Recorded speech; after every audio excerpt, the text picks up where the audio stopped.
You say, I'm fine, a lot more than you should. Not as a lie. You're not trying to deceive anyone. It comes out before you've even checked. Someone asks how you're doing, and there it is, faster than a thought, before you've registered what you actually feel. The moment passes, everyone moves on. Here's what doesn't move on: your body. Even when the conversation's over and you're somewhere else entirely, there's something still sitting in your chest from earlier. A tightness in your jaw that won't quite release. Tension across your shoulders you stop noticing because it's always there. That low grade pressure behind your eyes that you just learned to carry. Your body's keeping a record of everything you decided to let go. It doesn't care that you moved on. It files it anyway. That chronic tension you can't fully explain. The fatigue that a full night's sleep doesn't touch. That background hum of anxiety that has no clear source. A lot of that isn't random. That's the bill for everything you swallowed instead of processing. Everything that got labeled handled in your head while your nervous system quietly kept the tab running. But here's what's important to understand. You didn't start doing this to yourself. You were taught to. At some point, you showed genuine emotion.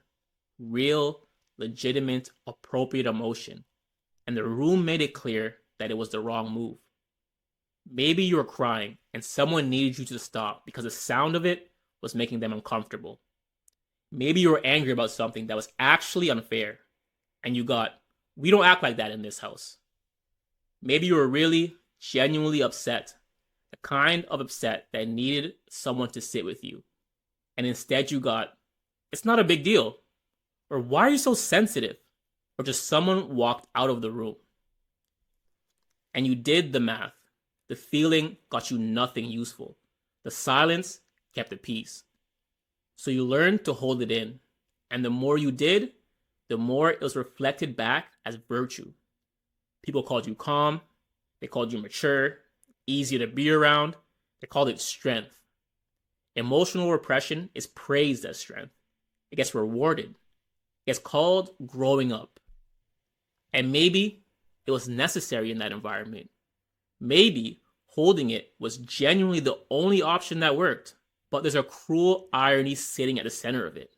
You learned to carry what you felt so it wouldn't become a burden to the people around you. And in doing that, you became the one person who can never put it down.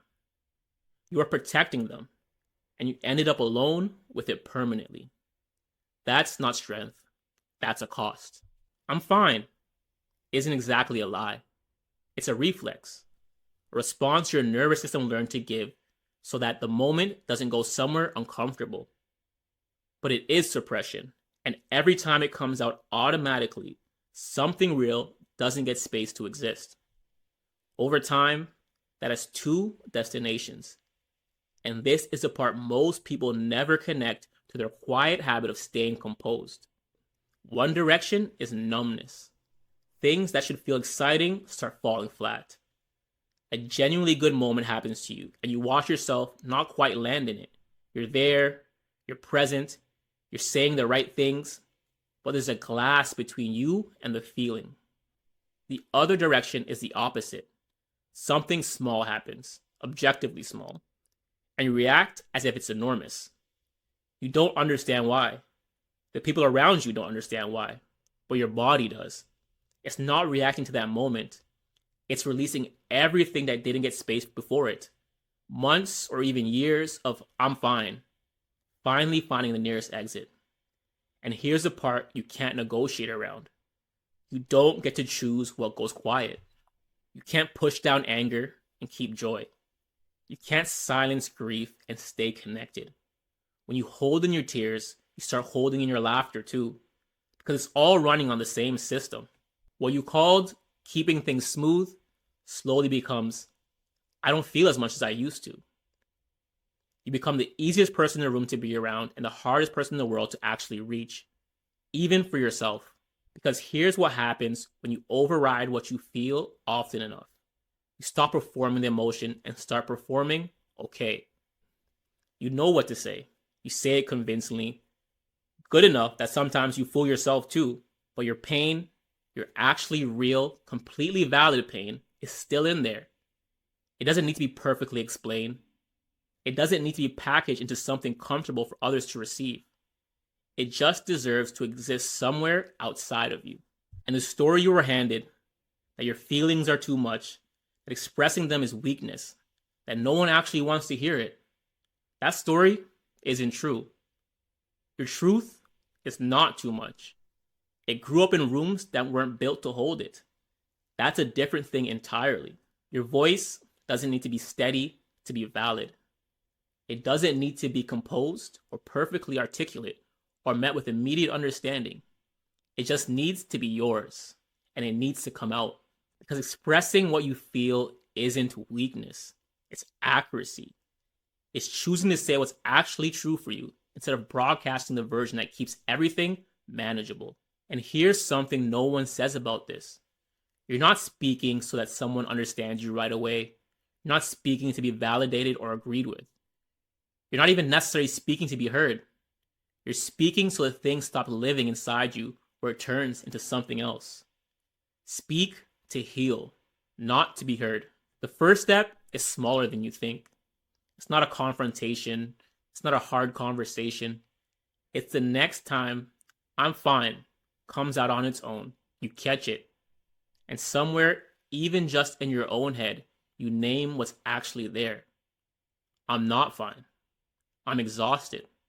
I'm frustrated. I'm hurt, but I'm working through it. You don't have to say it out loud yet. You just have to pause long enough to hear the true answer before you give the automatic one. Because your body already knows the truth. It's been keeping the record the whole time. What changes is when you finally start reading it. And "I'm fine" will probably still come out sometimes. Maybe for a long time. But you'll hear it differently now. Not as a truth, as a habit. The one you learned because you had to. The one you no longer have to keep. Noticing it is already the first part of changing. If something resonated with you while you were watching, that's the thing worth following. Leave a like. It puts this in front of someone who's been swallowing this for years and doesn't know there's another option. That suppression has a root, and every root was once a seed. That seed is a younger version of you, the one who first learned that holding it in was the safest option available. Inner child work is how you finally go back and meet them. That's what's next. Subscribe now, and I'll see you there.